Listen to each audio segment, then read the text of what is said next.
A great atmosphere this often is now at Sandy Park, and what a side they have become, what a club they have become, Exeter Chiefs. So well supported, so well funded, and such big names. Not least Stuart Hogg, but he certainly takes most of the limelight today because it is so soon that he is lining up against his former side. The referee for this one from France, Pascal Gauzer.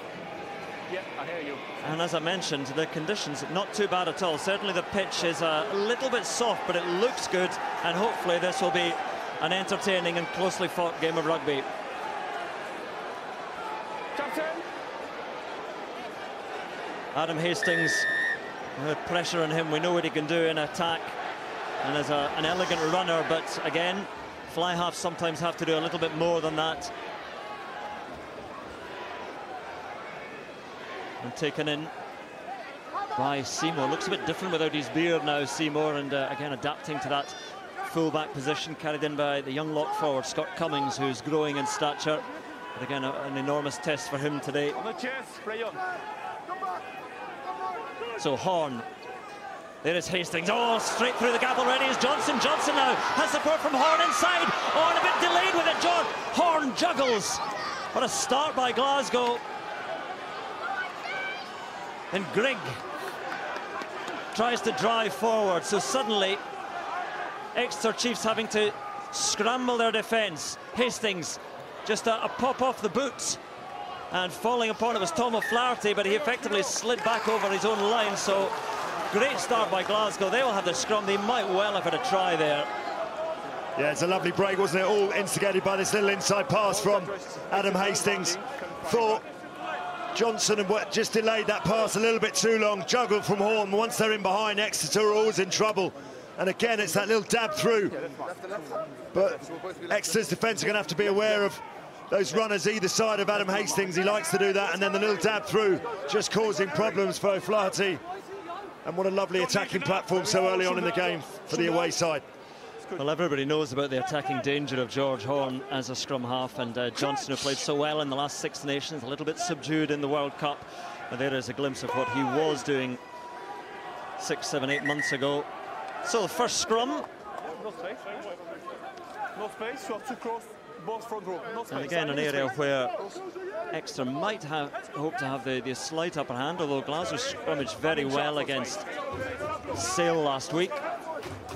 Yeah, there we go. There's the scrums at Glasgow. We've got Alex Hepburn, of course, on the loose head. Jack Yandel and Harry Williams up against Ollie Kebble, Fraser Brown, Xander Ferguson. We are crutch. So Horn waits. 5-metre scrum. Not much of a blindside, but solid enough from Glasgow. They try and get the go forward. Down it goes. And Gauzer gives the advantage to Glasgow. So a free attack here. Johnson gives it on to Grigg. He tries to punch his way through the middle. Still there for Glasgow. Options either side. Harley has to leap to take that and just opens himself up to the tackle. Still advantage to Glasgow. Carried on now by Xander Ferguson. But having to attack from a little bit deeper, still with that advantage is Ollie Kebble. The loose head takes it in. Hastings then. And the diving drive by Matt Ferguson. Still with that advantage. Out it goes to Timgivi. Glasgow not making too much impact though, so all the way back they'll come for that penalty at the scrum. Yeah, I think it was Alex Hepburn that went down on the loose head side. Engine loose head. Referee deciding just didn't hold his feet. But I tell you, what a bright start this is from Glasgow. They're really looking sharp, aren't they? Putting the ball through the hands, probing one side, then the other. They'll be delighted with the way they've started, Andy. They'll be absolutely delighted. It's the full court press, as we said before the game in these conditions. They're playing them really well at the moment, and there was a good set piece there as well. The scrum looked really solid. They got the penalty from it. And the decision from that penalty is to stick it into touch and try the line out from 5 metres, see what they can work off this. So Fraser Brown, day for the ball to be thoroughly dried. And the first line out of the game. Taken down by Harley, and then the drive tries to come in, but Exeter's defence for the moment is sound. And indeed they're punching Glasgow back a little bit. So Glasgow have to go in to try something else. Still Fraser Brown tried to steer it from the back, then allowed one more shot at moving it, and Fraser Brown sneaks almost unnoticed down the blind side, just scribed by one arm of Vermeulen. So Exeter again, the defence comes in, and this time Exeter Chiefs earn the penalty. And well, all that's early Glasgow attack, but it ends in a penalty for the home side and much relief. Yeah, unfortunately, just got themselves isolated, Glasgow. They just picked and went without the runners in support, and Exeter had quite a few men on their feet. Dave Ewers to the fore. Got to just have a little bit more patience. Initially, the break from Fraser Brown was fine down that short side. They recycled the ball, but then just needed a tiny bit more support.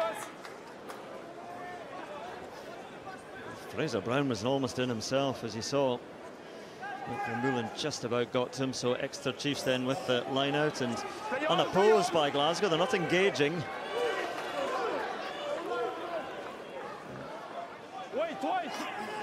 Great success at the line-out last week for Glasgow, pinching 4 of Sale's line-outs, but deciding not to contest that one and not even to engage and give Exeter Chiefs the maul. Tangivi rising for this and taking it well, the Warriors winger. So Horn gets Glasgow going again. Hastings, crossfield kick. And DTH van der Merwe trying to run onto it, but it's taken instead by Knoll, and Knoll almost away. Fagerson gets to him, and then the pass is a little bit loose, but still with Exeter. Whitten gets it going again. Opportunity for the Chiefs to try and counter as it's set back by Joe Simmons. An entertaining start to the game, and perhaps a first opportunity for the Chiefs to show what they can do in attack. Flaherty looks for support and a bit of space out wide, and the pass was nicely timed but just a little bit loose. Jacques Vermeulen tries to keep it in play, out it goes. It's an open and pretty fast start. Well, you can see what Glasgow are looking to do. Van der Merwe against Jack Knoll is going to be a really fascinating contest. 2 very powerful runners, and Adam Hastings looking to find Van der Merwe with that crossfield kick. Just comes off the outside of the boot. And Jack Knoll, he's not a man you want to give too much space and time to. Does brilliantly well to keep it in play. When I saw the kick going in, Lol, I looked over. Jack Knoll just read it beautifully, and he was in control of the whole flight path of that ball. He knew exactly where it was. Where DTH van der Merwe was coming at it at a slightly different angle. Just, you know, it's the little things like that. It's that awareness, understanding, and then he turned it from defence into attack. Treatment required. Looks like Ollie Kebble is down at the moment, but the South African loose head getting back to his feet, and we're ready to go once again. So it's been pretty open.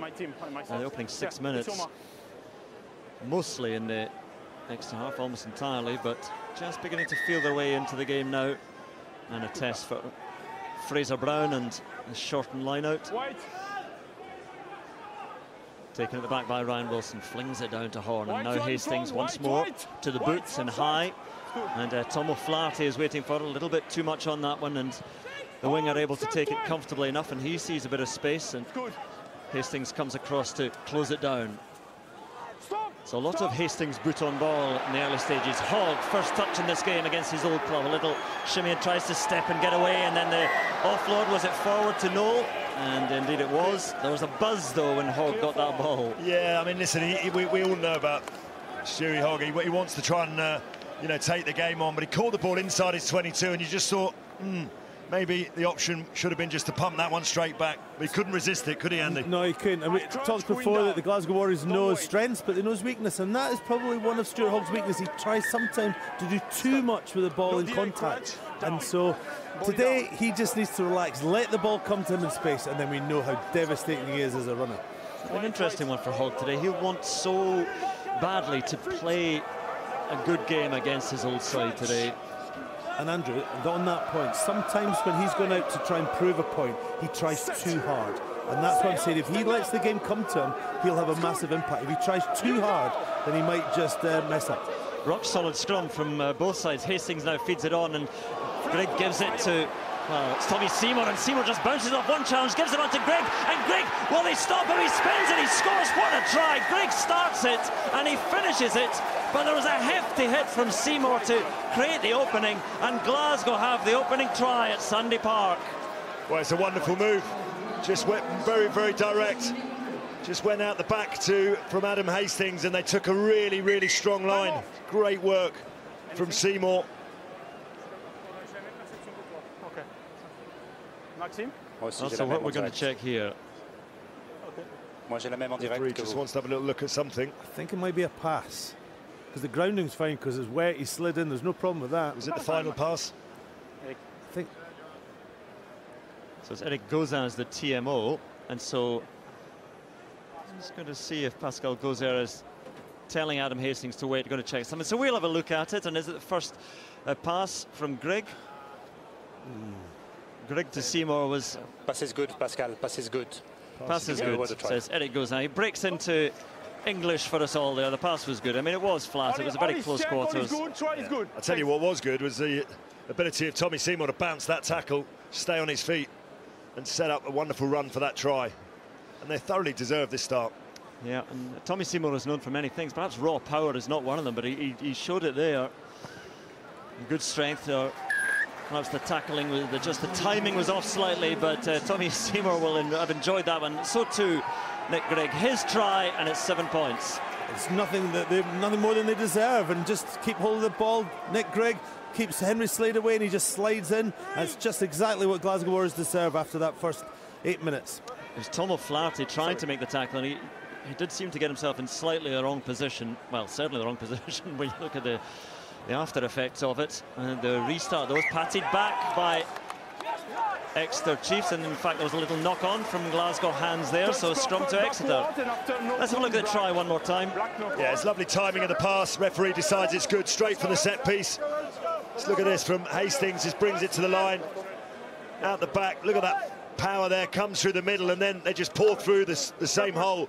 I mean, in these conditions, you get tackled 4 or 5 metres out, you're going to slide in over the line, but I love the directness of the line taken. That first handoff there from Nick Grigg just put Henry Slade off. Henry might have been able to impact that tackle, but if not, he just slid in under the post.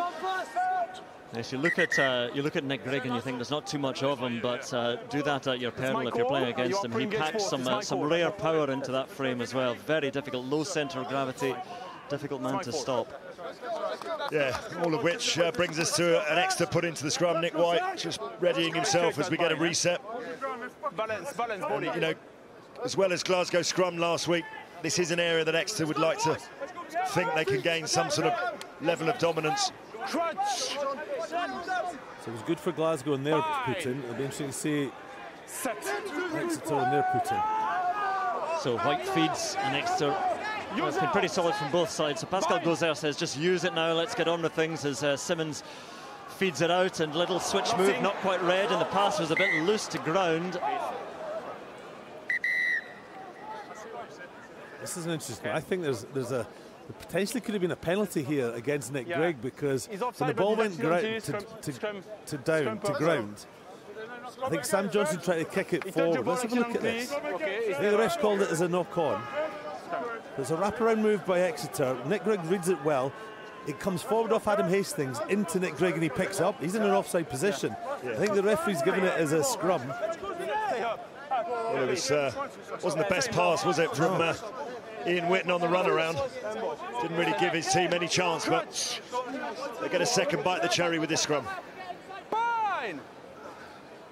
In bad position, is it? Fairly central, huge blindside on that far side, and penalty Exeter Chiefs this time is the decision. Yeah, goes against Xander Fagerson. Naturally, he disagrees, as all front row forwards do. Was that Ollie Kebble? My apologies. No, there was Ollie Kebble. It was a bit of a friendship. Pili Ghosh decided that Xander Fagerson seemed to be highlighted, but it wasn't him. It was definitely Ollie Kebble. Now, we've given him the big build-ups, Joe Simmons, as we look at Ollie Kebble, because 31 kicks from 31 this season. It's an astonishing record. I haven't seen all of them, so I can't testify how difficult they've been. But this one, based on that form, should be pretty straightforward. Well, I think the last kick he missed was in the Premiership final last season. So, as you say, 100%, that is quite something. He's got a little way to go to get anywhere near Neil Jenkins' record, which Mr. Cotter is somewhere around. It's 1,017 in a row. No, I think it was 44 in a row, I think it was. I remember Chris Patterson landed 37 or 38 in a row for Scotland. So, Simmons for Exeter's first points.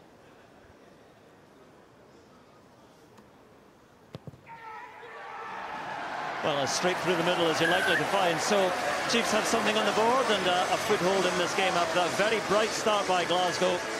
And something for Rob Baxter to chew over. Has he seen something in the last passage of play that he can build on?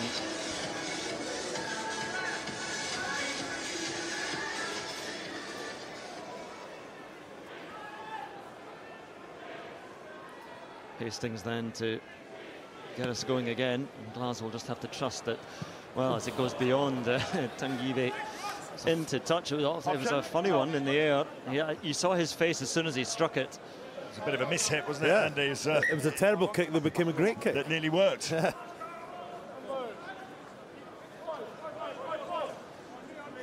He doesn't touch the ball. But Tanguy was nearly running onto it at full tilt. I think Stuart Hogg was quite grateful that it bounced out into touch.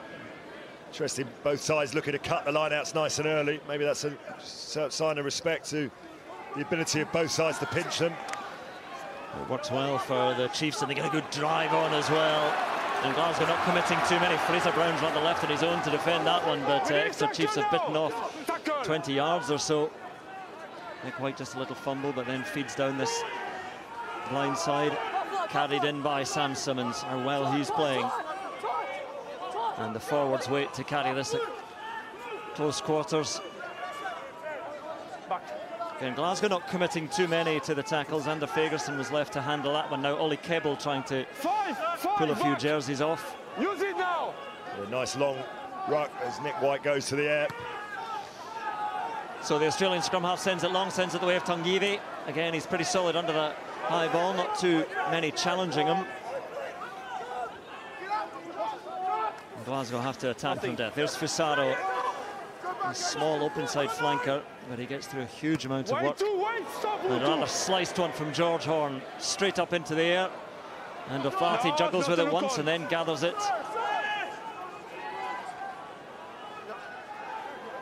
So carried by the blindside Dave Ewers for Exeter.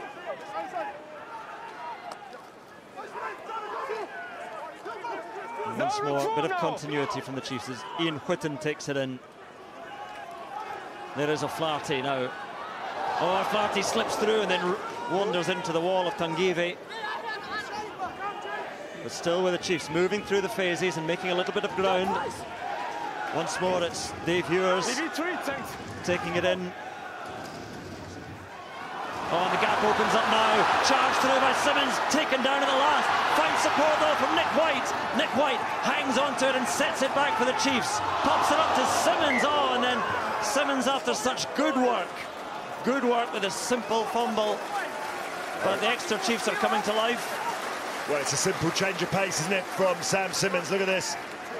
They've got some big, strong carries, but he just got that, almost that turbo button. He's able to burst through the gap and link up with Nick White. And Nick White realised there was no support, pulled the ball back in and then pushed it back out again. And maybe in his defence, he probably wasn't quite expecting that, Sam Simmons, but a little glimmer of how dangerous he could be, ball in hand with that pace. Sometimes when the scrum half's in the contact, you know, people are not focused in there. Just, you're right, Sam Simmons was coming back in. Was he coming in to pass off the ground? Or the problem was it was popped up to him. But danger signs there for Glasgow.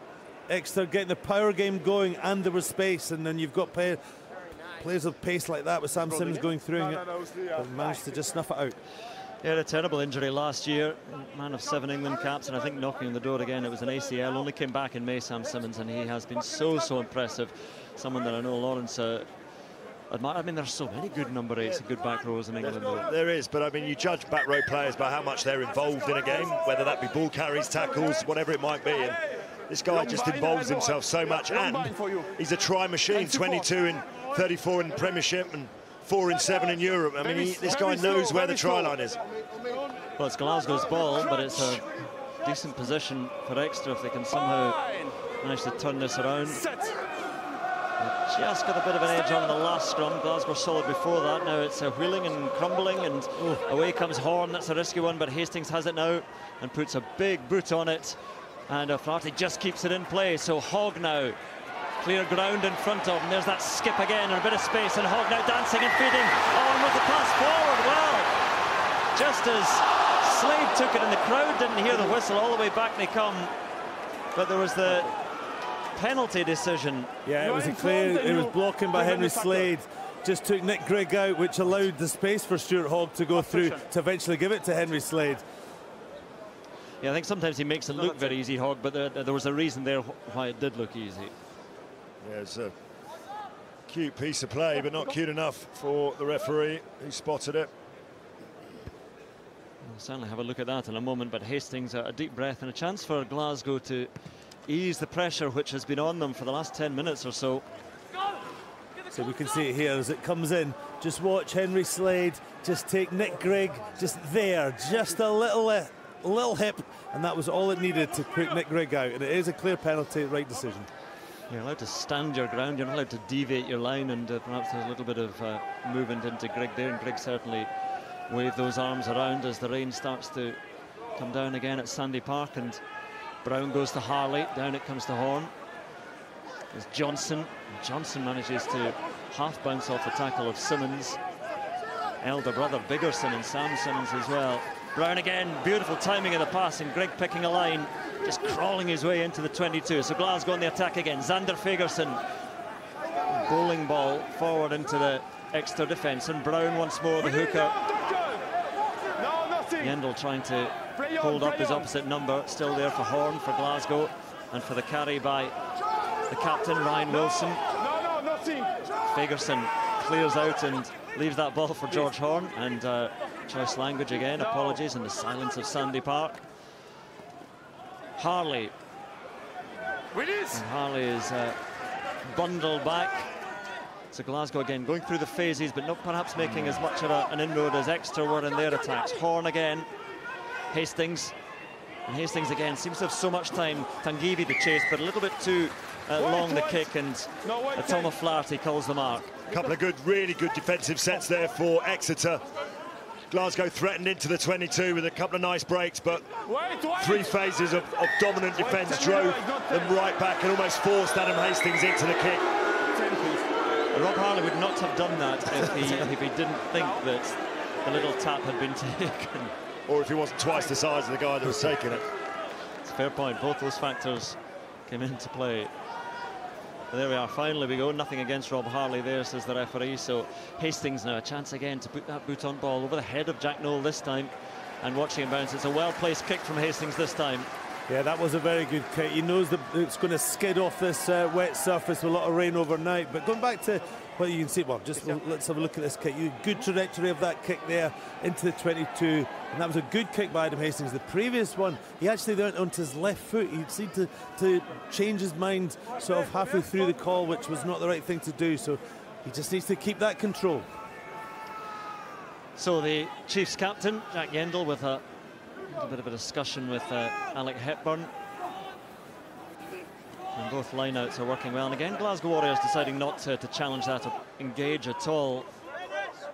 I think what's really interesting, Andrew, about this opening 20 minutes is Exeter so used to dominating possession, dominating territory. It's actually Glasgow 61% to 39. They're actually starving Exeter of the ball and backing themselves when they get possession to hold on to it. White sends it up, and DTH van der Merwe can't take it, so here is Yendall just forearm off and Seymour, and leading his way forward up to the halfway line, and Nick White kicks it over the top. So George Horn, scrum half, who does have some pace and backs that pace to go around the outside and feed, and now an attack, and Johnson carries. He's got Grigg with him, gives it now to the centre, times his pass well to George Horn again. Glasgow moving well out to their own 22, but then the little stab through is knocked backwards, and Tangivi has to pick it up. And the Australian sets it back now for the Warriors. Again, though, Exeter able to compete up on the ground and put that pressure on. Little swat aside from Matt Fagerson on his opposite number, Simmons. So quarter of this match gone. One try for Glasgow, but very even now. Out it goes to DTH van der Merwe now, up against Jack Noel, and round the outside of him, but taken down by Joe Simmons, and into touch he goes. Yeah, it's a shame, isn't it? Glasgow looking to exploit both sides of the field. Wonderful pass from Adam Hastings over the top to van der Merwe and gave him acres of space. I just wondered whether he might have come in field when he had that opportunity rather than taking Jack Noel head on. This was the setup with George Horn running it out here, and I actually thought they would have got better. This was the very end. This is, as you say, Lol, great long pass. But then here, DTH Van der Merwe has to come and touch, has to come and play, because he knows that it is wet, so you're going to slip into touch. He had to come in field there and keep the ball alive. Well, here's the try scorer for the Warriors last week against Sale Sharks. The line-out works well for Exeter Chiefs again. This time Glasgow do decide to engage, and it doesn't go too well from their point of view. Exeter make good ground. And there's the advantage, there's the penalty, and there's a good sign for Exeter Chiefs in terms of the forward power. Certainly their mauls have looked pretty impressive so far. Well, it's the first time they've been able to get the driving ball going, as you say, because Glasgow decided to contest the line out and engage, and I think it was Johnny Hill that leapt highest. And once they get it nice and set, they're probably one of the best in, certainly in the Premiership, if not Europe, at this facet of the game. Look at that, Johnny Hill rises, good body positions. They got a lot of ballast there, pushing it forward, and the referee gives the early pull down. And this is the sort of area of the field where you don't really want to give Exeter these types of penalties. They push them back into the Glasgow half. So Lawrence, the two line-outs that Glasgow didn't sort of compete, that was successful, what will they do here? Well, it was almost an overthrow. It was athletic work to get it back for Exeter Chiefs, and Noel using his strength coming in off the wing. Fraser Brown, the hooker, takes him down, and Nick White in to give it on now. But the spill, a little bit of confusion. Who was the receiving man there? But that knock-on will give Glasgow Warriors the scrum, and just a couple of knock-ons for Exeter, a couple of handling mistakes. Yeah, tough one that. When you're in these conditions, I always hate it when you see people spinning short passes. They're really hard to take. You know, I know they're only short, but in these conditions, you just want a simple pop pass, and got sixes and sevens there who was actually taking the ball. Now have a look at the territory, which has evened up certainly a little bit, as Lawrence was saying earlier on. It was being dominated in possession was by Glasgow as well, but 5% only in the Glasgow 22 is the key one, 32% in the Chiefs 22. Just a feeling, though, there is a bit of a switch in the feel of the game, and Exeter perhaps beginning to work things out a little bit. Scrums have not been too satisfying. Referee giving both of them the benefit of the doubt. He's going to have a word with them, though. No, thanks. I don't need. You. Okay. Gee, that's some nose, isn't it? The consent, the issue is on your side. Okay. I need you are straight and long bind. Okay. And you, no short and under, long and elbow up. I take the hit and support, and you straight. Can I ask one thing? It's an advert for front row forwards, isn't it? I'm not sure Alex Hepburn's nose is where it used to be. That's what happens when you play away in France, basically. You come back looking like that. Young kids sticking at rugby, and you could be a prop forward. That all happened in La Rochelle last week. Yeah, you could be a prop forward. Remember, the good ones are paid the most in rugby, I would imagine. Yeah. Alex Hepburn there and Xander Ferguson being talked to by Pascal Gauzet. And they are both very good props. They need the extra salary for the surgery, I think. Yeah. Oh, the cruel back row speaks. Better scrum by Glasgow, a chance to attack, and Horn gives it a bit deeper, a little bit of standstill for Hastings. Then the forward pass to DTH Van der Merwe, which was met by the terracing on the far side with howls of, I was going to say disapproval, but approval at that forward pass. Yeah, well, it was the crowd that blew the whistle there, wasn't it? It was a good setup play by Glasgow. Adam Hastings in space here. He had lots of options. He chose the right one. He just threw a forward pass. It's better. Yeah, it's when you're doing it around the halfway line as well, and there's a clear marker for a guideline. It's a little 1-2 that Glasgow look to go to. Hastings, whether it be a crossfield kick or a pass over the top, he certainly likes linking up with Van der Merwe. So the Chiefs with an opportunity to try and make their presence felt at this scrum. A decent blindside, and Noel is lurking there, but they're waiting, they're driving and hoping for more, hoping for that penalty. And down it goes now, and there it is. And it'll be a kick to touch, you would imagine, now for the Chiefs to get deeper into the Glasgow 22. Yeah, and some people don't like it, but you can understand the decisions behind it. The referee's just warned. A tight head there from Glasgow. And Sam Simmons well within his rights to draw the penalty. French referee, you know, liable to penalise or reward, should I say, the dominant scrum. Glasgow would have been desperate for the referee to say use it there rather than allow them to scrum, because it was creaking, they were hanging in there, and just that extra couple of seconds allowed the penalty to happen.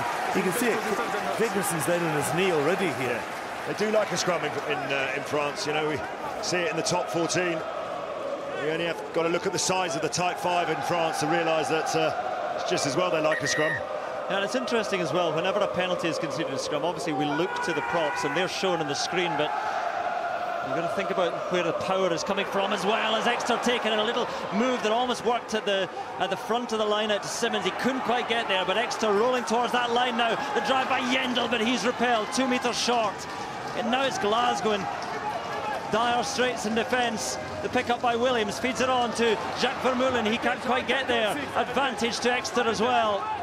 A high tackle coming in, and the penalty is there. The man penalised was Ryan Wilson with a high tackle. Well, I tell you what, it's some fantastic last-ditch defence there from Glasgow. Really neat little line-out move. Sam Simmons, I think it comes around the front and tries to probe the hole. And so often, these kind of attacks from Exeter draw the penalty.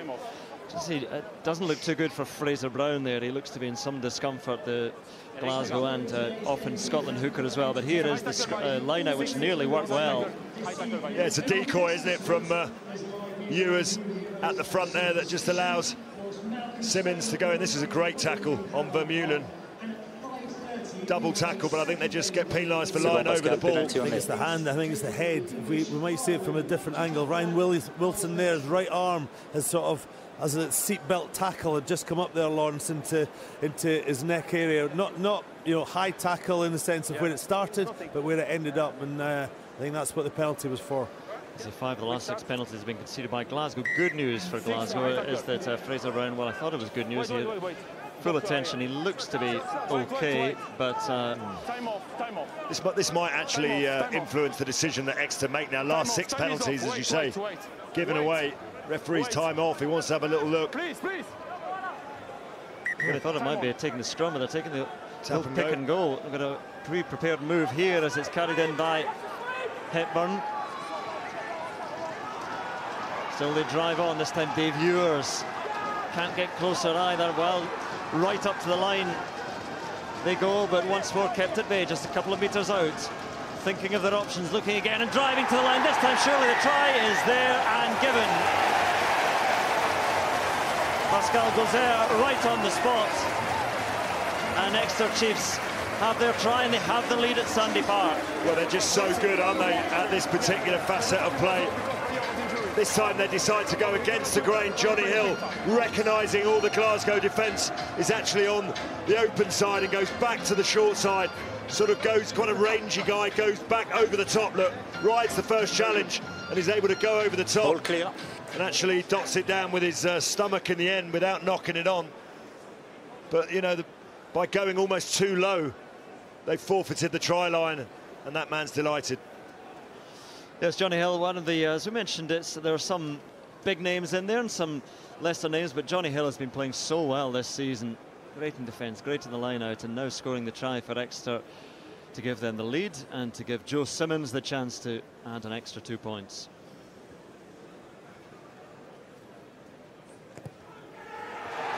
.33 and counting for Simmons the younger, and closing in on half an hour gone, and Exeter lead by 3 points. Well, you called it, Andrew. There was just a little momentum shift, wasn't there, a few minutes ago, sort of driven by the set piece. Couple of scrum penalties for Exeter, couple of line-out penalties as well, and it just allowed them to get that vital field position from which they've scored that Johnny Hill try.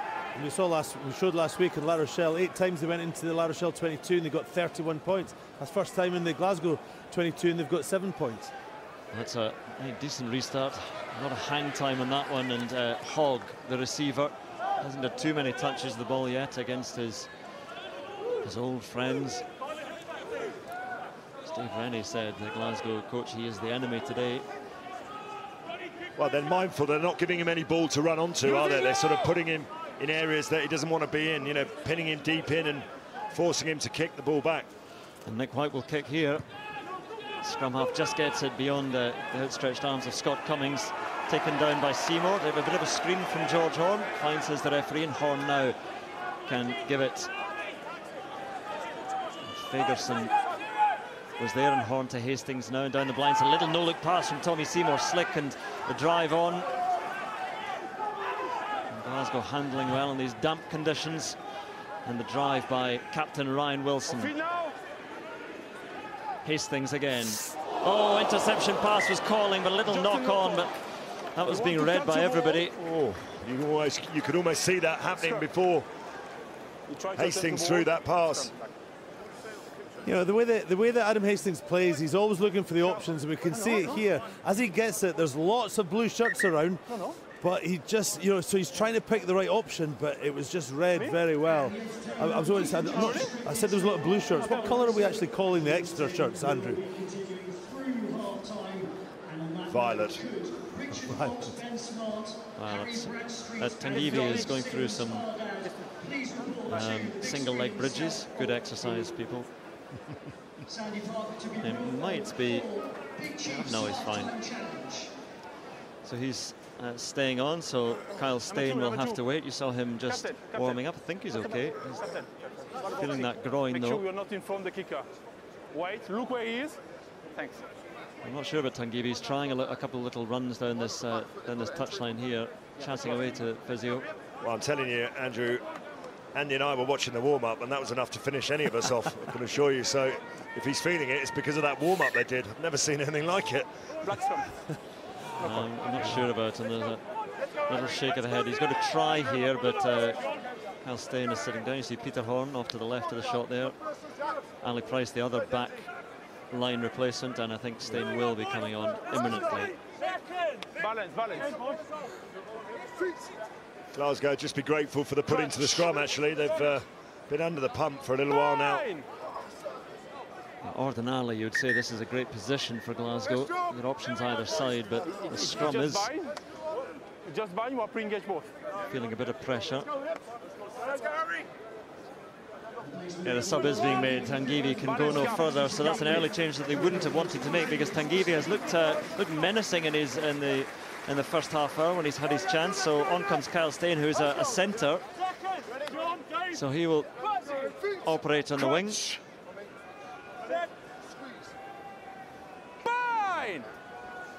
Set.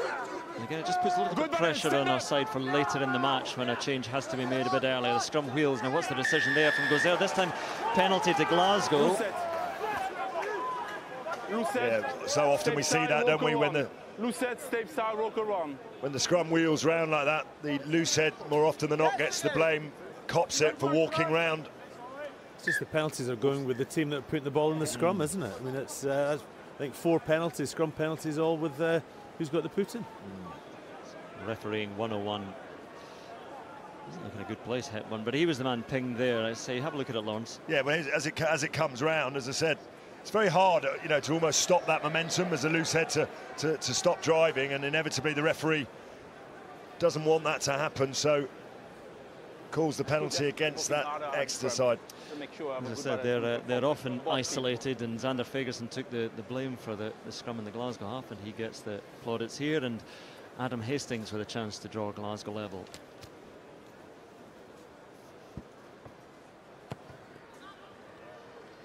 Yep. Silence from Sandy Park, which tells you that it's pretty good, and the flags go up.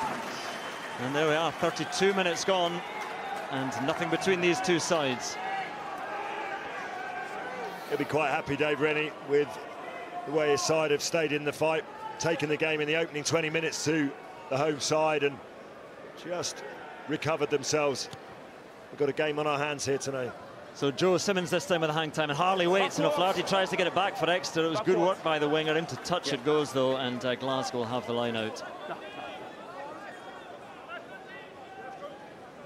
O'Flaherty is a player that maybe many people won't know too much about. He's been absolutely fantastic for Exeter. He was close to being man of the match last week in France. He's just looks very, very sharp ball in hand, and he'll be desperate to have a crack. Line out works well. Both sides are reasonably untroubled in the line out. And Johnson this time with the kick, and O'Flaherty waiting again. He's hog inside, but the winger decides to put boot on ball himself. Hastings having to race forward to take that one on the slide. And O'Flaherty with a challenge, but Hastings back on his feet and able to make a little bit more ground. Yes, good.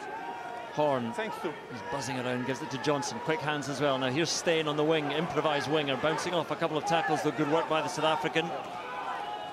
Fagerson with a bit of pace, and the tight head does some damage. Hastings gives it on deep to Johnson. Grigg on the dummy run, and play on, says the referee. So it's carried on by Chris Fazaro, and the open side flanker meets Jack Noel. Harley. Offside 5. Advantage to Glasgow. Instruction coming in from the assistant, and Fagerson now in a bit of a wrestle with Jacques Vermeulen. Advantage 5 offside. And it was a man offside. It was Johnny Hill who'd strayed offside. So again, the floated pass out wide to Johnson. Still going, and Glasgow still with that advantage. Advantage 5 offside. So Horn to Harley. And Glasgow You want to play advantage? Still with this advantage. Asking the question goes there to Horn. So a little chip from the scrum half. And as he can't gather it, back they come for that penalty offside now. 5. Yeah, penalty against Johnny Hill for being offside. And just a couple of plays earlier on, I think it was Henry Slade that was protesting. He was blocked, but I think it was more Slade that ran in to the attacking player rather than the other way round. Referee waved it on, and as I said, Glasgow having got themselves level on the scoreboard, just having the better of these final exchanges in the opening first half. So Sam Johnson, sorry Andy, receiving a bit of treatment there. Seems to be okay after a bit of a knock to his shoulder. I just wondered if Adam Hastings was going to have a crack at that, but he decided it was just outside his range. Well, by the time he took that kick, it was well inside his range. There was understandable booing from the crowd. Yeah. This happens a lot, this kicker creep in rugby from the penalty. That was a good 5 yards at least. Captain's job to point that out to the referee, isn't it? It won't be happening again. But anyway, all in all, it's a pretty nice touch finder, even if he did... I almost put it there with his hands. Even if he did borrow 5 metres from the bank manager. So Glasgow deep into the 22, and the line out taken down by Wilson, and Glasgow try them all this time, make a little bit of ground initially, but then Exeter shore things up, so Glasgow try again, and they come again. Up to within about 10 metres of that line, but also heading towards touch. They've had one shot at it, and it's all rather stalled. They try and get it going again. Down it goes, and the decision is it's all fair for Exeter. So good defensive work, and the home side has the scrum. Yeah, just a little bit of naivety there from Glasgow. He never detached, he keeps his behind, nothing wrong.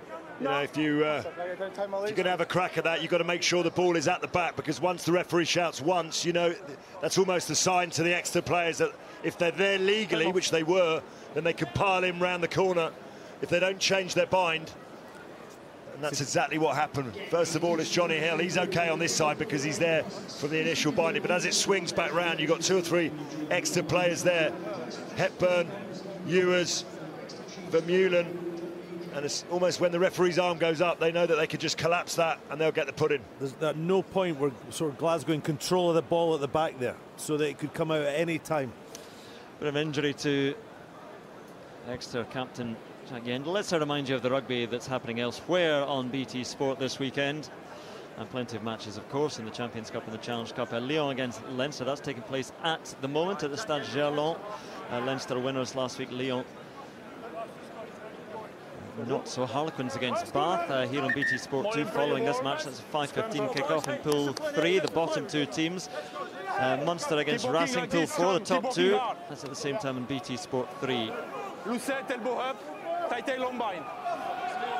And tomorrow, Sale against La Rochelle at the AJ Bell Stadium. That's in this pool. It's 12:30, and Montpellier against Gloucester tomorrow on BT Sport 2 HD, 3 o'clock. So it is Exeter's scrum after that good defensive set, and down we go again. Scrum collapse before the ball is coming.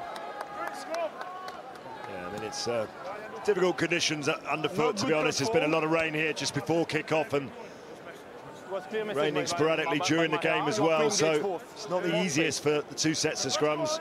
Referee has been quite firm in penalising the teams, as Andy said. Normally the team that aren't putting the ball in. What is the colour? Is it lilac? Is it violet? What's the official? I don't know my purple colour spectrums. We've had lilac and violet. So. Crutch. Okay, we'll find out officially. Lavender. Lavender. Oh, is it like lavender? that. Is lavender more blue? Anyway, we're digressing somewhat. South of France, it might be lavender. I'm not sure it's lavender in these parts. Well, it's a good shot by Glasgow there. Down it goes, but Exeter able to use it this time. Pick up at the number 8 by Sam Simmons. No, please, Seven. Fusaro having a good wrestle with a man in front of the ruck, but Exeter looking solid enough as they look for their exit. White's being told to use it. And so high it goes. Dietrich van der Merwe coming forward for Glasgow. He can't take it. Backwards it went though, and Adam Hastings able to have a step or two. Jack Noel acrobatically getting back onto his side of the pitch. But Glasgow with a good carry through the middle. Actually leopard print, they are. Down the blind side go Glasgow. Johnson again, was he in front of the ball? No, in front of the man, but carries well. The centre again, Xander Fagerson. Ball went backwards, but well, Glasgow get the little knock on from Exeter. Glasgow get the scrum. Yeah, it's just a shame, wasn't it? It was a lovely tackle actually from Harry Williams that makes the chop tackle nice and low. Look at that, it's a good tackle. And then Dave Dennis just knocks it on in the act of picking it up. It's a ruck form, it's a part of the ruck. If you're in front of the kicker, you must stop. It was a good chop tackle, wasn't it, by Harry Williams and Xander Fagerson, but again, he might have felt that one. Well, change being made early. Luke Cowan-Dickey is coming on. We said that Jack Yendall, the captain, was struggling at that last breakdown, so off he goes. But what a man to bring on. 3 tries at the World Cup. Luke Cowan-Dickey into the fray. I've been reliably informed he's the man to buy the drinks. His father had a record. His father's a fisherman, of course. Had a record catch of Dover sole 2 days ago. These are the stats you only get here from North. A record catch of Dover sole. Oh, you see, I got a taxi from the station. They said that Luke Cowan-Dickey, he'd be buying the beers. His father had a record catch, £125,000 worth of Dover sole. Goodness me, trawlermen, that's it. We're all off to become trawlermen. It's quite a comfortable lifestyle, I'm sure. Just 5 months of rolling sea. That'll be sent up to Scots in London. Set. Getting all the details here. You actually know of the route of these fish. A lot of Dover sole. Again, we're talking about such nonsense because the scrums collapsed again. So. Well, talking of Luke Cowan-Dickey, he had a wonderful World Cup, didn't he? He's mainly coming off the bench, but picked up quite a few tries and certainly made himself busy out in Japan, and he's got some early action. That'll be a bit of a concern because he's a big player for the Exeter Chiefs. Jack Yendall, a bit of damage to his forearm, to his wrist, and down goes the scrum again. Penalty as the patience of Pascal Gozer wears thin. Now, a decision for Glasgow here, with the seconds running out in this first half. Surely go for the posts. Yeah, 3 points every time, Andrew. Hastings will have this and go in at half-time, 3 points up. The referee's just lost his patience there with the scrum, hasn't he? To keep the balance. Talk about the picture that the referee sees, isn't it, Lawrence? And you just see down there, you know, okay, Fagerson goes down, but is it because of what happened there?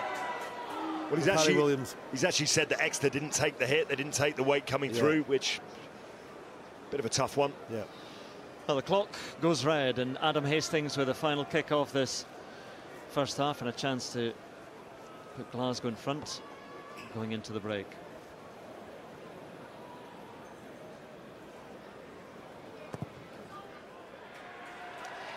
And there we are, through it goes. So the whistle sounds for the end of this first half, and it's a try apiece, and Nick Grigg and Johnny Hill sharing the try-scoring spoils. But that kick at the very end from Adam Hastings gives Glasgow Warriors a slender lead at half-time. It is Exeter 10, Glasgow Warriors 13 as we head to the break, and we'll see you in a few minutes' time.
Yes, can't see changes to either side at half-time. So that change that was made to Exeter in the first half, Luke Cowan-Dickey on at hooker for Jack Yendall, and for Glasgow, Kyle Steyn on the wing for Ratu Tanguy.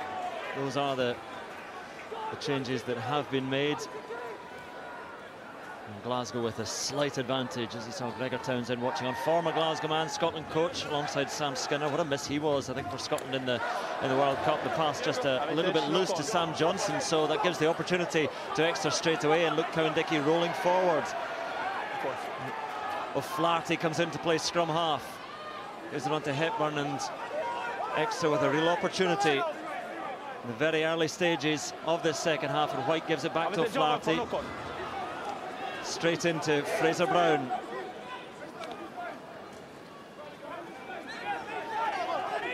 Leave it. Decoy runner causing a bit of damage. It was Hill who slipped through and provided a bit of cover, but again the options, and there is Hill, try scorer. A bit of a wayward one, so picked up by Alec Hepburn, the loose head. White shifting it, shovels it on there to Slade and Noel, the England players linking up well.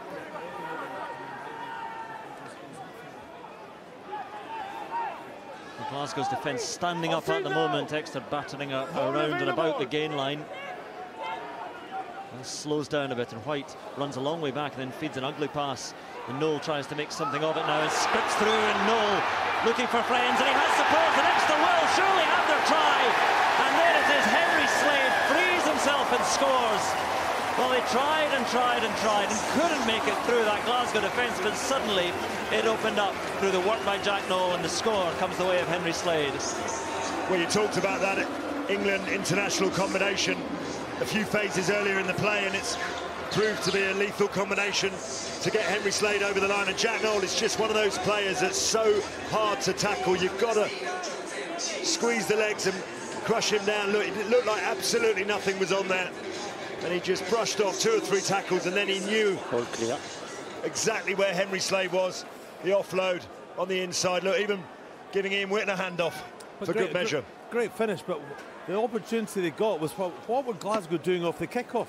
Trying to put an inside pass in off the kickoff to play from deep inside their 22. Just clear the lines. You know you're just going to give Exeter field position, and we know how good they are at converting that possession and territory into points. Yes, the conversion comes for the try, and the source of that try was that little knock-on from Sam Johnson. It all stemmed from there, and then the miss by Grigg on Noel. He's a sturdy winger, Noel, and as Lawrence was saying, takes some tackling, and he and Slade linking well. Well, it's exactly the start the home team would have wanted. They're not often accustomed to going down the tunnel behind at half-time, particularly at home. So they've made amends. But yes, a slovenly start to the second half by Glasgow. You say risky rugby inside their own 22 just about, so Hastings now sends it long at the restart, and Hogg takes it. Good tackle, says Pascal Gauzer. Infield from Seymour to Matt Fagerson, younger brother of Zander. And it goes to Hastings. And Hastings having a wonder, but no more than that. And taken down by Vermeulen. Nick Grigg. Just got to be careful, Glasgow. They're getting seduced into playing rugby in their own half. It's an absolute coach killer off the kickoff initially, where they try and play out of their own 22, and they're in danger of doing the same thing here. Yeah, they seduce themselves, though, don't they, Lawrence? They are creatures of habit, and sometimes they can't help themselves going back to that all-attacking rugby habit, but you've got to do it from the right parts of the pitch. Carry by Kebble. Horn. Just kept in there by a toe of Harley. And now Hastings gives it to Johnson, has to lean forward for that. It's got good strength and tries to slip it to Grigg, but again, where they're playing that rugby just on their own 22, and that'll give Exeter the scrum and another opportunity. Yeah, just a few inaccuracies. They just don't need to throw that one-handed offload. Maybe in the last couple of minutes of the game if you're chasing it for a try, but there's plenty of time left in this half, so just hold on to the ball, recycle and clear your lines. And now they've given Exeter another attacking platform just outside the 22. we cannot restart the scrum in the second half like the end of the first half. It was very poor. Rennie watching on. So this is the try here. This is Nick Grigg. You watch him there. He gets back in it, but then he falls over, and he doesn't able to make the tackle on Jack Noel. Noel needs no experience there to get through. It was a great finish, but it was just that slip there from Nick Grigg was what allowed him to get away. You see the frustration from Grigg as well. It has to be a good start to the second half for Exeter. It's rare that they trail at half-time. This is only the second time in the last 11 Champions Cup games that they had trailed at half-time. Free kick from the scrum, pre-engagement from Exeter. There goes Hastings with a, we call it the kick creep again, but sending it the way of Tom O'Flaherty, who took it just inside his 22 and then returns it the way of Seymour. Hastings looping around. And Hastings and DTH van der Merwe chasing down this kick. Hogg takes it and skips away now. Tries to hand off Sam Johnson, but he's not to be dissuaded. So on goes Hill. Try scorer for Exeter in the first half, and the second row makes a bit of ground. Please. Seems to drag it back in there, then leaves it for White now. And it's the Chiefs supporters who are making themselves heard now. The kick goes up once again. And Seymour, oh, it's awkward. You can see the surface, and Seymour might have done himself some damage there. He's limping back in position, so Glasgow don't really have a full-back at the moment. Hogg sends it low through, and Hastings waiting. 13. Stop! Once more to Hogg. But the rule clearly from both sides is kicking today, testing players under the high ball. DTH van der Merwe had a bit of a screen there. He barges into Hogg. Powerful winger van der Merwe. Horn gives it on to Fagerson, a bit of a standstill, but there's some power through the second and back row of Exeter. Wait, you're in front. And DTH van der Merwe is down now for Glasgow. So Simmons gives it on to Slade, and van der Merwe is not getting back to his feet. Beautifully placed kick for Exeter.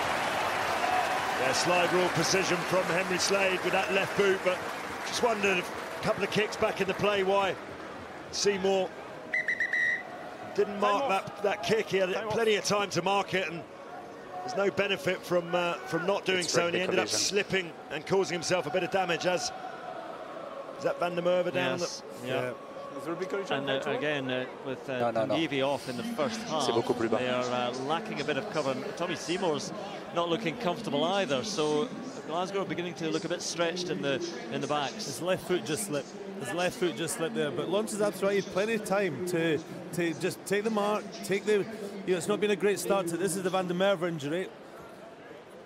I think Hogg and van der Merwe come together. Can't see. It looks like a groin injury when it was when the physio first came on. He doesn't look happy, and this is going to have to.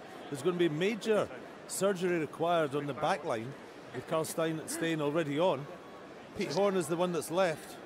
I just wonder if he winded himself, you know. I don't know if, I mean, let's hope it is only him winding himself rather than anything serious, but as you say, I just think the way he landed, it looked like he... Yeah.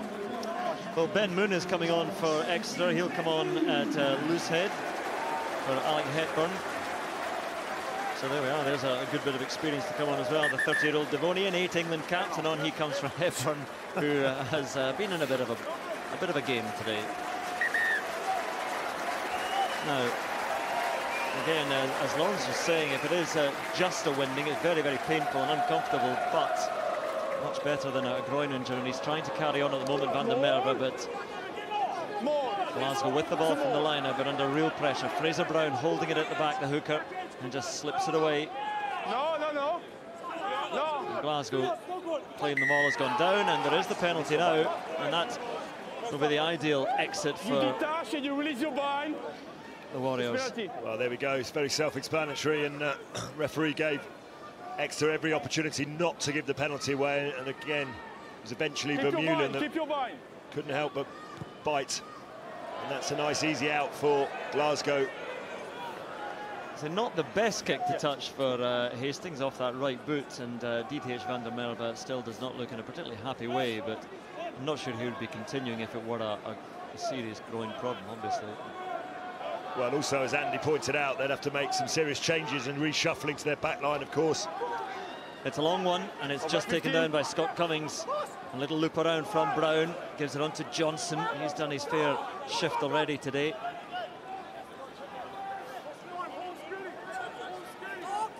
Oh, it's loose, and there's a cry of complaint from George Horn there. It's Hastings in all sorts of trouble now, though, and Steyn tries to free himself, but Williams gets on there. George Horn is having a hearty discussion with Gouzer, the referee. Sir, you cannot do that, he said, but Exeter pay no heed, and they're driving over, and it's desperate stuff now from Glasgow. Ryan Wilson trying to set it back.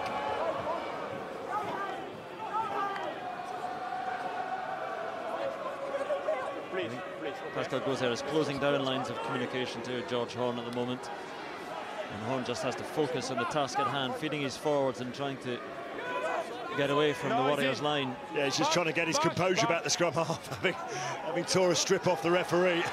Well, he won't find composure there as he's scribed, and Exeter doing all the good work to secure this ball here. Still there just for Glasgow, and they're taking their time. Big moments in this second half because they've been up against it as it's carried by Ollie Kebble. Please, no. Back. So still there for Glasgow, but again it's hard work. And once more Horn just teases it back, and the scrum half will send it down the line and hope to win the aerial contest. And unchallenged, Steyn took it down. Exeter try and hold them up, but then the bodies pile in. That's pretty good work by Glasgow. And then Kebble, fearful thump as forwards come together. And Horn now deeper to Hastings, bit of pressure. Sends it high, it's almost coming back the way of the Glasgow forwards, and Dietrich van der Merwe under pressure there from Noel in the air. Back it comes the way of Nick Grigg. Things beginning to open up just a fraction, but Glasgow still under pressure. Grigg trying to turn so he can get that back for Glasgow. Yeah, van der Merwe is in a lot of pain still. Suggests it's a bit more than a winding. Oh, he's hobbling around back into his position on the wing. Johnson now. The centre is doing a huge amount of graft. But look where Glasgow still are, inside their own 22 through, well, now the 12th phase. And Dietrich van der Merwe is like a dead duck on the wing here, which Exeter may have spotted if they can turn this over. They're 14.5 men at the moment, the Warriors, because the Canadian winger is struggling. Hogg watching this one. Has a chance now, and van der Merwe was going to have to come off. Hogg, though, goes the other way. Taken down by Johnson. Back it comes from Luke Cowan-Dickie, a little bit untidy to O'Flaherty. O'Flaherty frees himself. And if Exeter can move it, Glasgow are effectively a man down on this side. Advantage to Exeter. Glasgow straying offside as well. So an attack down the blind side. O'Flaherty chip and tries to chase it down, but down he goes. Back they'll come for that penalty, and I think van der Merwe will head off into the night. Yeah, I think O'Flaherty knew that he was playing the penalty advantage, so it's a kick to nothing really. But Exeter are now starting to turn the screw. They got that try 3 minutes into the second half, as we see van der Merwe, who looks like he's going to play no further part in the game. Well, they're running low on people who can play on the wing, because Kyle Steyn is already on for Tanguy, and so Pete Horn, who's a fly half centre by trade, is waiting to come on as cover. But this was him, he was already injured before this challenge. Sorry, it's my mistake, I was in the wrong way. I apologize, okay? You are clearly offside, give the call by AR, just be careful now. Thank you. So that was just about the end of Dietrich van der Merwe. South African-born Canadian international, and very, very potent weapon for Glasgow in his second spell, but it's going to be the last of him. It's not a good sign when players put their hands up above their head, generally because they're in a lot of agony, a lot of pain, and he's up on his feet, but as you say, for the best part of 30 minutes now, just under 30 minutes, they're going to have to really reshuffle this back line. He's going to need some help off the field. Well, it's not a good sign going forward, is it, either, because that looks like more than a game-ending injury. It might be a a couple of games left, or who knows, but that's to be assessed. So on comes Pete Horn. Right, so let's have a look what Pete Horn is going to come on, I think, to 10. I was going to say, Adam Hastings will go to full-back. Yeah, and so Seymour will Seymour to the wing. In his favoured position, I suppose. There is always that option. So there's a way of doing it, but look, they've got almost half an hour to go with a slightly improvised backline now, and they're deep in their own 22. And they haven't got the ball. Well, Luke Cowan-Dickey holds it in his hands, and to the background of the Chiefs fans, they look for the drive now, the ball towards that Glasgow line. They have the lead and they look to extend it now, and there we are, try! And it is the man who's been in such good form, Sam Simmons, who broke away, gets the score, and Exeter moving further clear. Well, there was almost an ominous inevitability about that score, wasn't there, with the Glasgow team looking like a scene from MASH, patching everyone up, and it's going to be a tough test for them now in this remaining 27 minutes. Exeter doing what they do, just turning the screw, and again it's the driving ball that pays dividends. Initially, Johnny Hill, who's had a fine game himself, just loved that turn of speed, that explosive power from a man who snapped his ACL last season. He's some recovery, and that is his 5th European try. It's just that, it's an explosion, isn't it? Suddenly found a little bit of an opening in front of him, but he has that power off the mark. You know, the first, 13 minutes of the second half, 89% has been in Glasgow's territory. They've not managed to get out, they've been running it out, they've not had their exit strategy right, they're not kicking it, they're not prepared to, and then all that does is put pressure on themselves, and then it gives the field position to Exeter, and we just know how good they are in that when it comes to the red zone. And we know how good Joe Simmons is with ball on the tee. I've lost count already. Was it 33? Has he had 2 in this? Yes. 1, 2, 2. 2 and a penalty. 2 and a penalty. So it's in 34 out of 34 now. Over to you, Joe.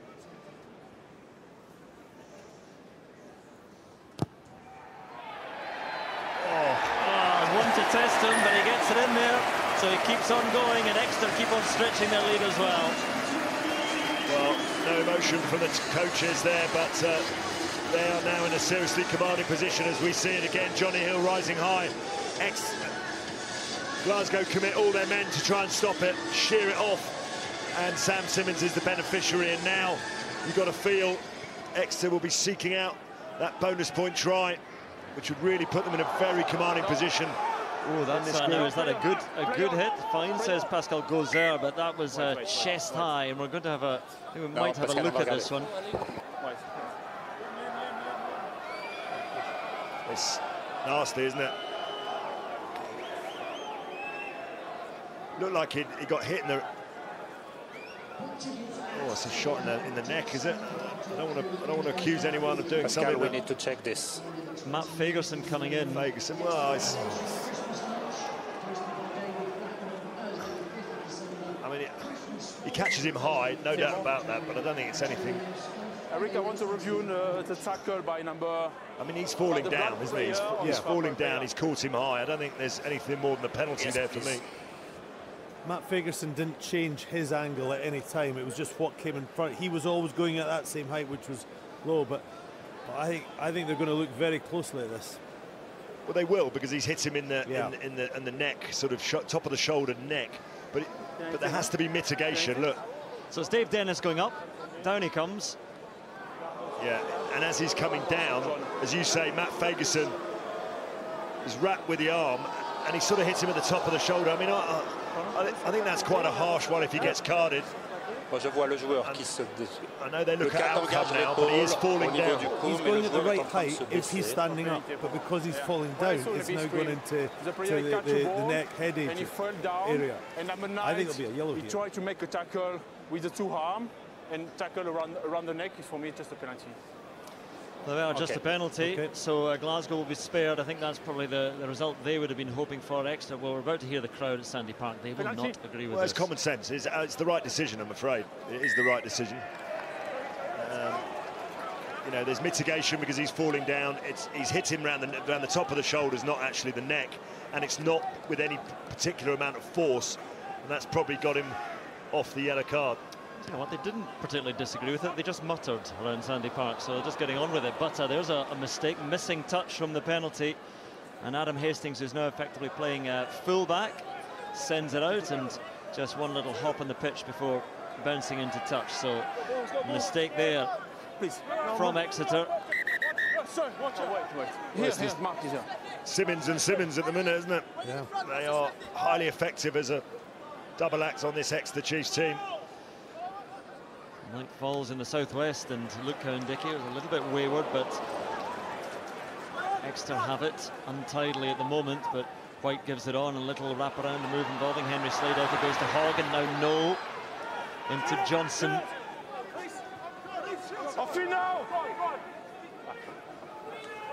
But Exeter certainly fancy hunting down that fourth try now, and Slade sends it over the top again. Huge amounts of space there, and bounces towards that East terracing. Well, a sensible kicking, isn't it, Andy? You know, it's twice we've seen it.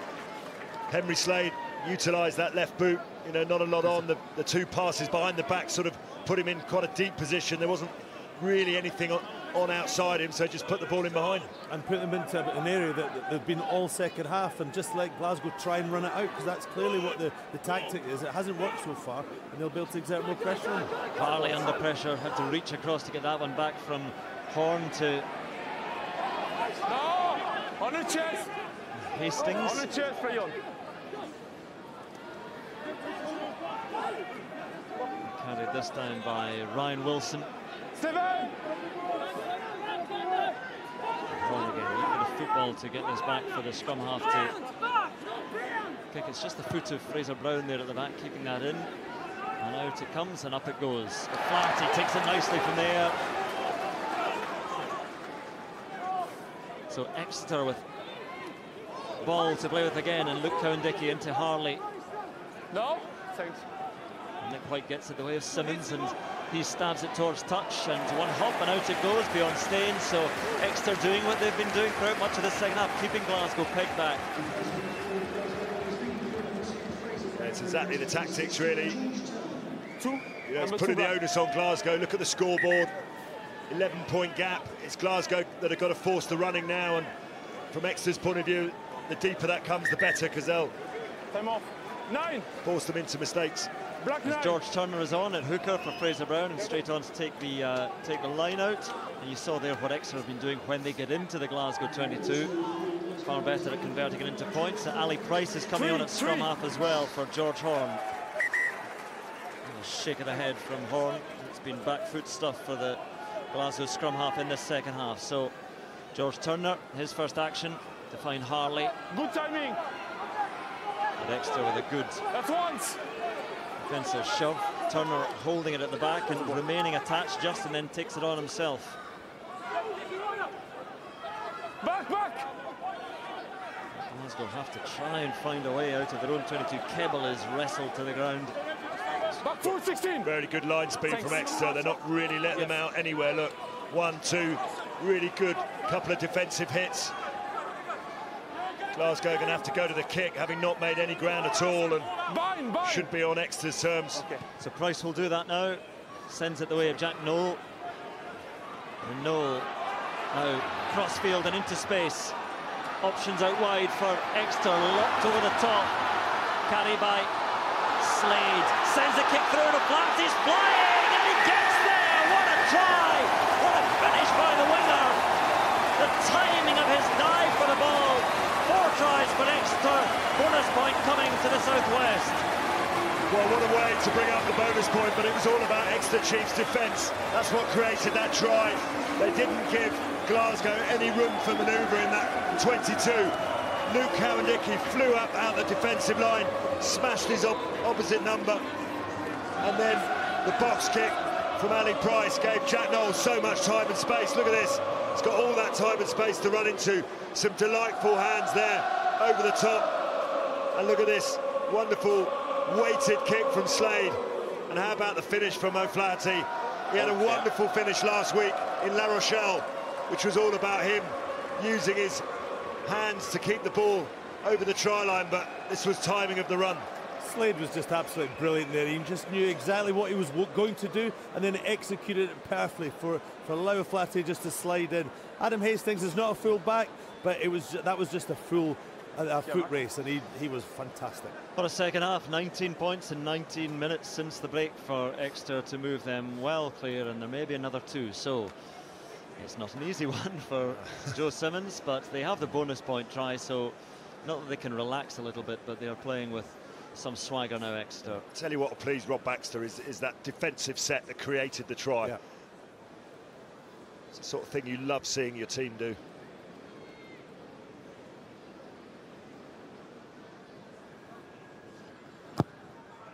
Into a beautiful southwest sky, and what a kick it is from Joe Simmons. The run goes on, and Exeter move out to 31 points.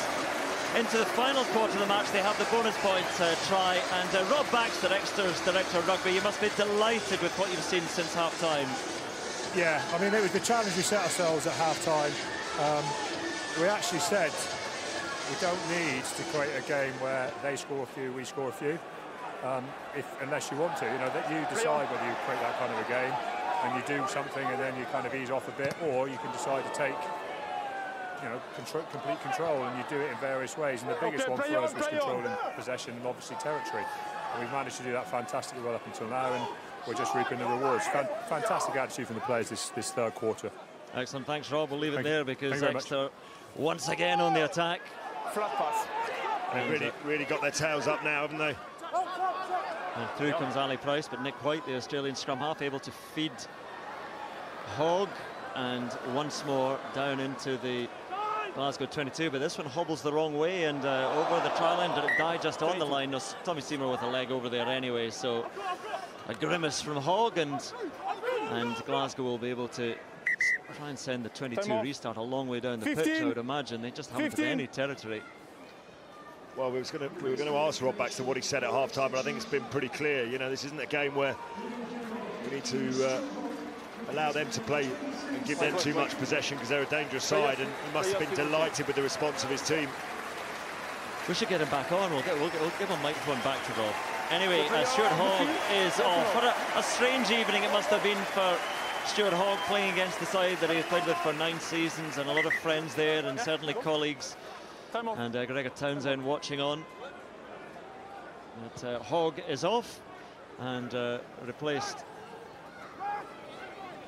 Gareth Steenson has come on. And up it goes to the heavens once more. Taken down nicely for Glasgow. Hastings getting back into position now, but Glasgow just looking for any sort of field position here to try and claw their way back into this game. Quick hand sets free the replacement hooker George Turner, flings it infield the way of Ali Price, but ball went forward despite all the efforts of Turner. Oh, that's a shame. Do you know what? They did very well to create that opening down the short side, because there wasn't a lot of space there. Some wonderful hands, Seymour, and then the pass just goes forward, and they've got to throw everything at. Yeah, they do. Exeter now, they're chasing the game. They've got players playing out of position. It's a tough closing quarter for Glasgow. Thank you. Okay? I receive your message clear. So another change being made. I think Kieran MacDonald has come on. Well, there are a few changes being made now. Chris Fazaro is off, and Tom Gordon is on for him. There's Fazaro leaving. And also coming off, there's Ollie Kebble, so he's replaced by Alex Allen in the front row.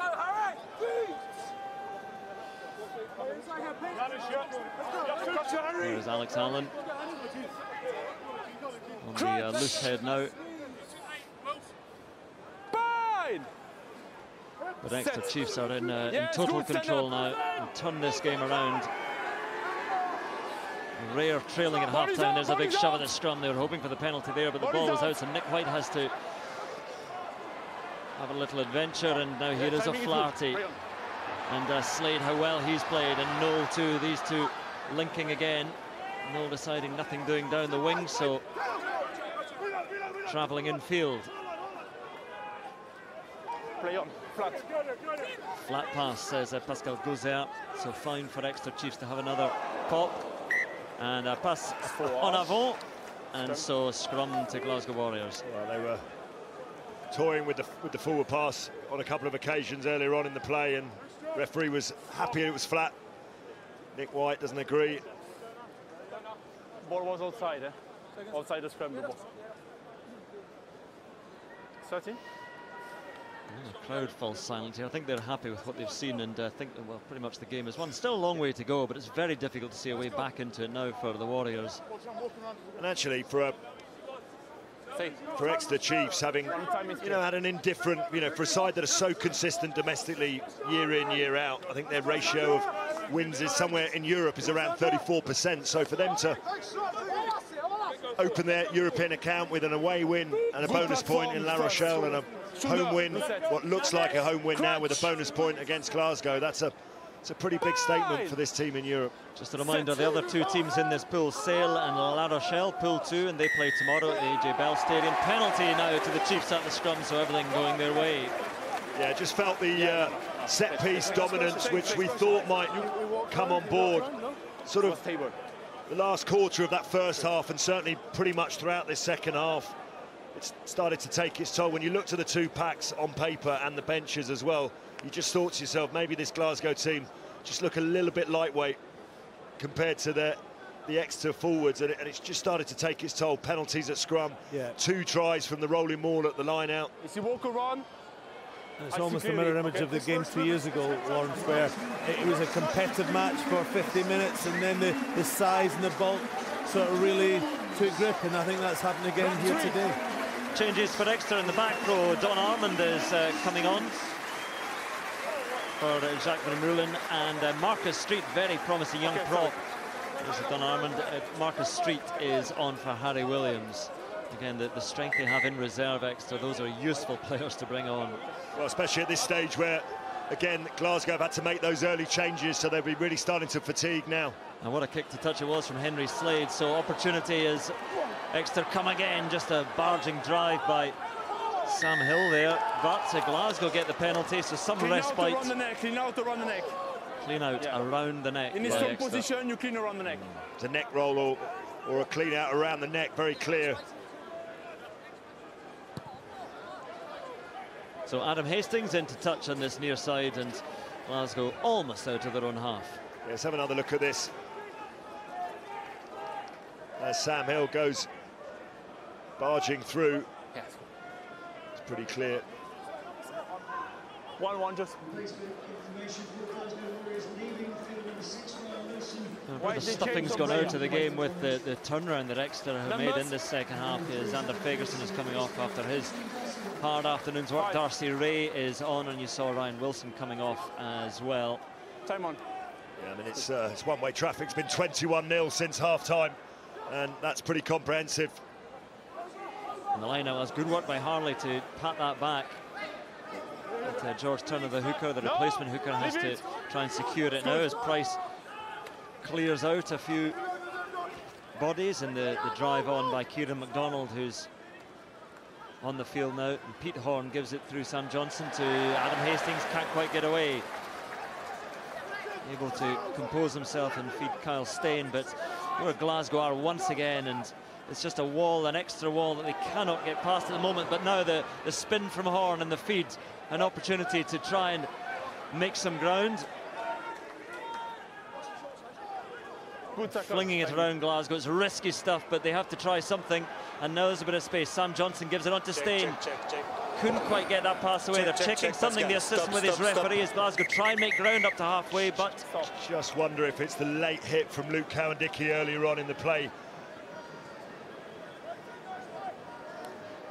Okay. I have a potential full play by the TMO. Okay. I would like to check. So it's called on Peter Horn. What do you want to show me, Eric? I would like to show you a shoulder charge Peter Horn without might the be ball. the culprit. They're talking about a shoulder charge. So we'll have a look at this. Eric Gozaz, the TMO, and he thinks he's seen something. Still looking for the angle, Pascal. We're just having a pause while we find the footage and a chance for a bit of a breather. And if it is going to be a penalty against Glasgow, it'll certainly be a shame for them as they almost made their way out of their half, but we'll have a look. I thought it was against Luke Cowan-Dickey earlier on in the play, but like everything in this half, it's against Glasgow.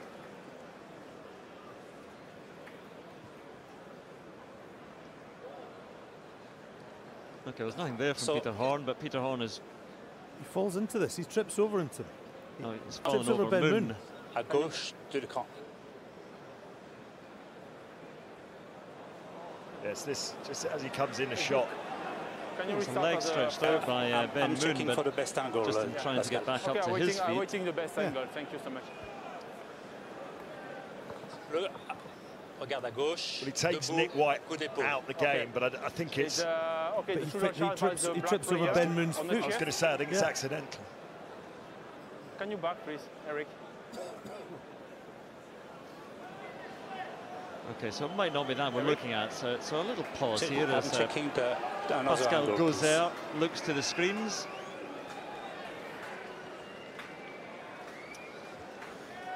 Ah, right, okay, we might have something to have a look at now. So VAR sorted out, lads.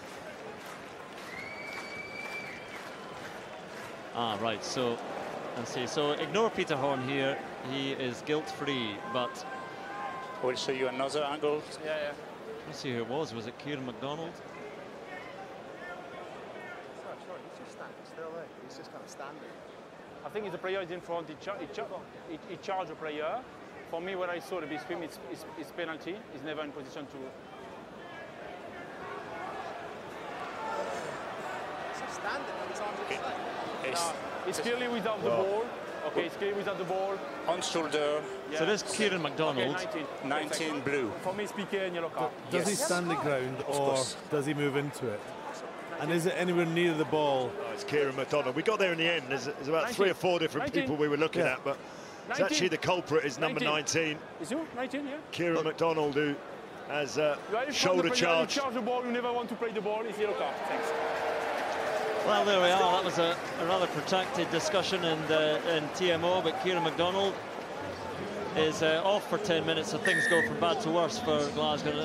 Well, Exeter just decided to take a shot at goal. I'm pretty sure they knew someone had done something wrong, and they definitely knew that they were wearing a black shirt. They just weren't quite sure who. Kept playing it until we find somebody who's done something. But Kieran MacDonald, Andy, you'd say that he says he's standing his ground. I think, well, he is, but there's definitely a shoulder charge then that happens. So it's probably the right card. Is it a penalty? Possibly enough. I'm not sure of a yellow card. But the irony is that actually that was probably Glasgow's best phases of getting out of their own 22. They actually managed to get in the outside. Yeah, a bit of foul plays brought them back and down to 14 men. And Joe Simmons says, let me extend the streak with a straightforward one. Through it goes. Another one for Joe Simmons, and Exeter out to a 21-point advantage, and they have that extra man, so they're looking to really turn the screw in the last 12 minutes. Oh, it's been a very, very impressive performance. 24 points now in this second half. It's been one-way traffic right from the 3rd minute of that second half, and with the injuries and the fatigue Backwards. of Glasgow, they just simply can't get a foothold into this game. Purple first. Well, the call came in from the side that Janus Kirsten had knocked it on. You could all see it, but a bit of a knock to Scott Cummings as well. Now his receiving treatment. This is turning into a bit of a bruising afternoon. 13. Physically and now mentally for Glasgow. And with only one try on the board, they've got 12 minutes to get through this. They're not going to get the bonus point from 4 tries, I can't see. They're not going to win the game, and they're picking up injuries. It's just like they'd like the game to finish now, wouldn't they? And just get out of Dodge and then lick their wounds and get into the next week. He's been outstanding, isn't he? That man there, Henry Slade. Just some lovely touches as picking up on where he left off at the World Cup. Played magnificently last couple of weeks as well, and gets a rousing ovation from the crowd. 81% possession territory for the Exeter Chiefs in the second half. We know how good we are. We've highlighted they've got outstanding players, outstanding forwards. 81% has been in the Glasgow half. You've got no chance. No wonder they've scored 24 points. Gareth Steenson coming on, and he comes on to take over the captaincy as well. Veteran, 35 now, Steenson, the Ulsterman who joined Exeter way back when, 2008. So he's really come up with Exeter Chiefs. I know Ian Whitten, his teammate, feels he should perhaps have been recognised more by Ireland, but once you leave Ireland, once you leave the fold, once you leave the setup there, it's difficult to get yourself into the involvement. Well, I think people recognise his contribution to Exeter. You know, he's been the real player that was there right from the start of their journey, and he's still here now. Price, free kick to Glasgow, and the scrum half takes it quickly, and there might be something here for the Warriors. Little pop out to it's Tommy Seymour on the wing, and Seymour can't quite get there, a metre short. Glasgow flying and rolling and trying to get it down, and they claim the try, but it's not there yet, so Ali Price will have to go again, and the fumble and the spill forward.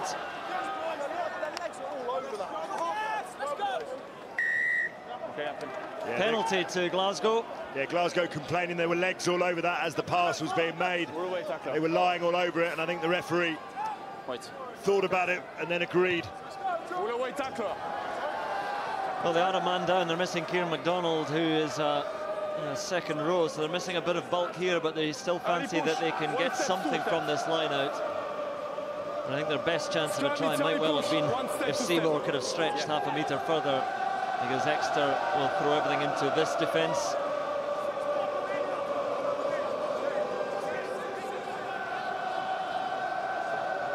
It's a frown to end all frowns in face of Dave Rennie. So Turner, you know, if they can find a try here, even if they are a man down, they might believe that they can get a losing bonus point, but it's still going to have to be quite a comeback thereafter. Taken down safely by Cummings as Exeter decide to throw everything into their defence rather than challenge the line out. Set back, and Price goes to his forwards again, and Cummings and offside Exeter, so Glasgow have another penalty coming, and the drive to the line again just short. Once more they come, and once more they are repelled a metre or two out, and Price just chips it over. They have the advantage, so it's a free-for-all in the in-goal area, taken down by Noel. They'll come back for that Warriors penalty. Just wonder now, this persistent pressure now, whether the referee will go more than just a penalty and maybe get a card out if there's one more infringement here, because tap and go, and Cummings is the man to carry. Ali Price complaining, and he applauds himself for earning that penalty, because Exeter hadn't rolled, and surely yes, card is coming. Yeah, you're right, Lawrence, absolutely. Well, I've been on the end of that, so I know exactly. My timing is right. Deserved every single one of them, I would gather. Oh, well, he's just blotted his copy, but he was close to being our Heineken man of the match, but...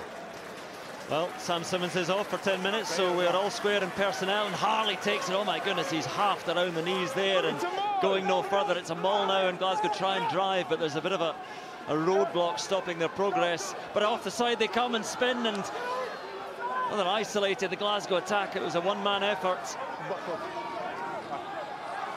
Still with Glasgow, but still just short.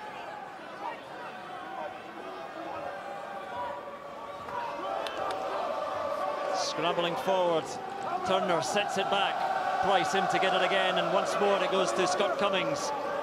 Second row sets it back, but they are pounding away around that 2-3 metre line.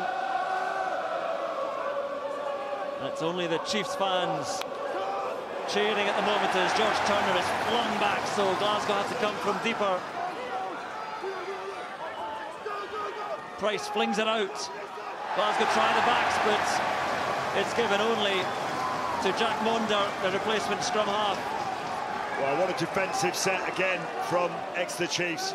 You know, Glasgow throwing everything at them. They're 14 men, and yet they still come away with, well, they've still got the hunger to defend that try line, and that's really heartening for their coaches to see.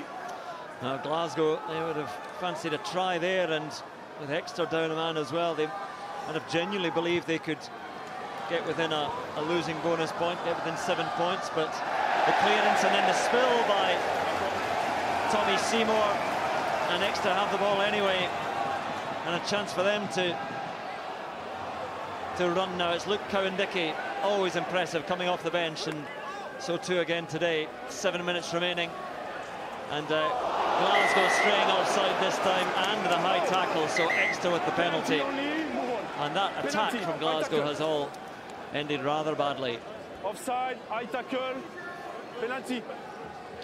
Yeah, high tackle, but again it's Exeter who come out of their own 22 with their tails high and their try line intact.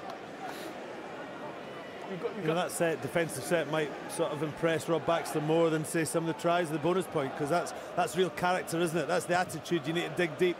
You've won this game, but in other games, that's what. If you go deep in a tournament, you need to have that resolve. Well, a couple of things in that. You cannot do a dummy. For the O'Flaherty try, you know, the defensive set up here in the 22.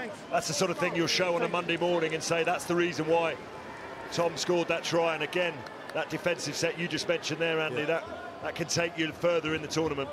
Again, not the highest of high tackles from George Turner, but anything above chest height is a goner these days. And Luke Cowan-Dickie now from that penalty, from that touch, goes long at the line out. A bit of a spill there, but it went backwards, so it's still there for the Chiefs. No! Release the player. Perfect line-out record remains intact. It was Don Armand who got to ground with it. And Johnny Hill, first of Exeter's try scorers today. And the Chiefs try and pound through the middle. Good handoff from Kirsten.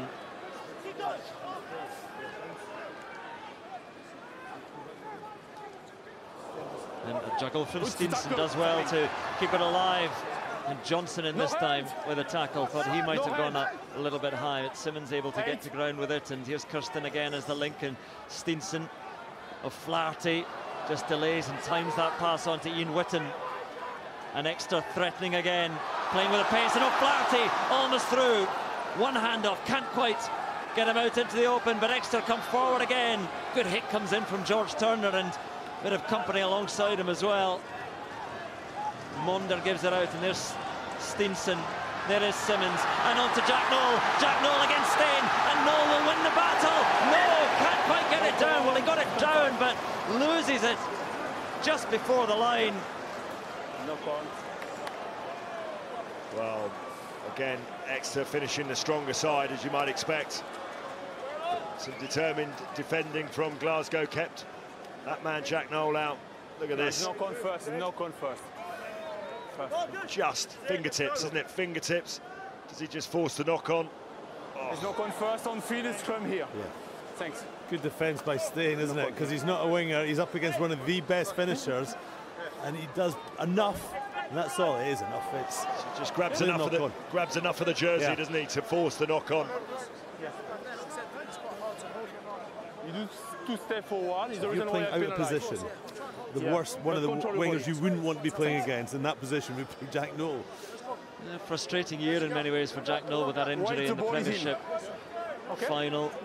Well, he certainly didn't have the World Cup he would have wanted, did he? And, you know, there's a lot of question marks about whether he was fully fit leaving on the plane, and, you know, never ended up playing as much of a part in the tournament, but, you know, he certainly looks in good shape now. Some similar situation to Henry Slade in the way he was taken, but was still recovering from injury out in Japan.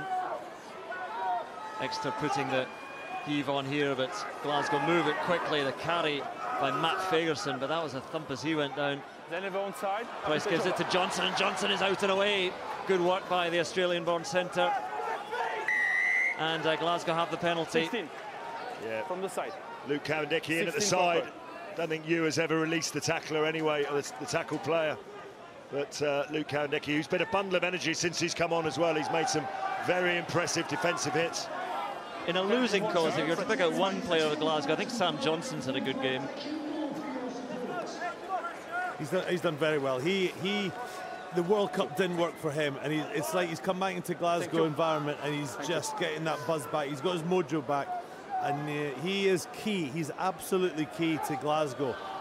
He's got a good head. That's what's required, because there's so much creativity all around him. So Glasgow in the attack again, and Johnson gives it on to Stain, and Stain pops it over the top. Flat pass out to Adam Hastings, and a chance now for Seymour, and Seymour for the line, and he wins the battle, but can't quite get there either. And the man bringing him down, I think it was Jack Noel, but Ali Price digging away and Glasgow once more with a threat and back to a full complement, and there is Kieran MacDonald. He's short as well. Johnson now out into the open. George Turner for the line, and the replacement hooker has the try. And Glasgow have just shy of 2 minutes to try and find something else. It's not going to be enough, but they have a try at least to celebrate. Well, I think it is a consolation try, Andy, isn't it? I mean, they work very, very hard to try and get something out of this second half. They've been shut out for pretty much most of it, but eventually they go wide and George Turner scampers over. But we played the restart. Well, we were just talking about Sam Johnson. He was involved twice in that play. It was a good first phase, a move. I thought Tommy Seymour should have scored, really. They didn't, but then they recycled it and got out wide, and George Turner did.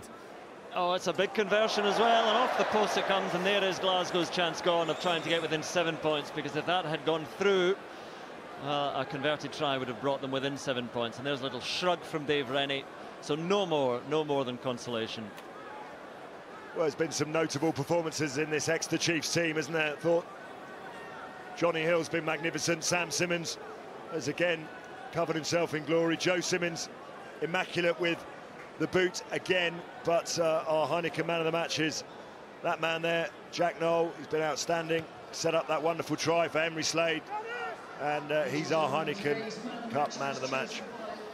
Matt Fagerson takes the restart. Yeah, he could have picked a few from the Chiefs side for the second half effort, but Jack Noel gets the nod. You can't really argue with it. Thanks, 12. Not that I would argue with it. Lawrence is terrifying, so Hastings pops it back. Was that en avant again, forward, and again it's just desperation stuff now from Glasgow inside their own 22, but it matters not. It's the end of things, and it's the end of a very impressive win for Exeter, built on a hugely impressive second half performance. Well, I've been very impressed with Exeter these last couple of weeks. I was here 2 weeks ago when they lost to Bristol Bears, 3 weeks ago, sorry, and the reaction that we've seen from Rob Baxter and his men to go to La Rochelle unbeaten in 9 games, come away with a winning bonus point, and then to back that up with a performance. And they were under pressure in the first 20 minutes. They absorbed that pressure from Glasgow, went 1 try down, but what a response in that second half. 24 points unanswered until Glasgow got that George Turner try at the end, and I think they could be very, very content with their night's work. And Andy, to look at it not just from Exeter's point of view, but